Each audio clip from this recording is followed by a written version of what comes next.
napadoktor ko. Itong resulta ng doktor. Itong bato, itong kidney, nalaglag siya dito, sumasabit siya dito.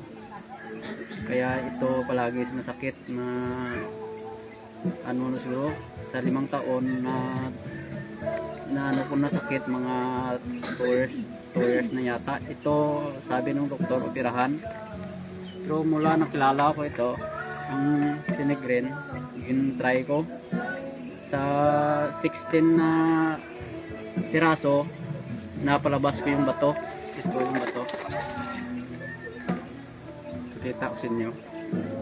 Ito kalaki ng bato na Thanks God, lumabas na yung kidney stone.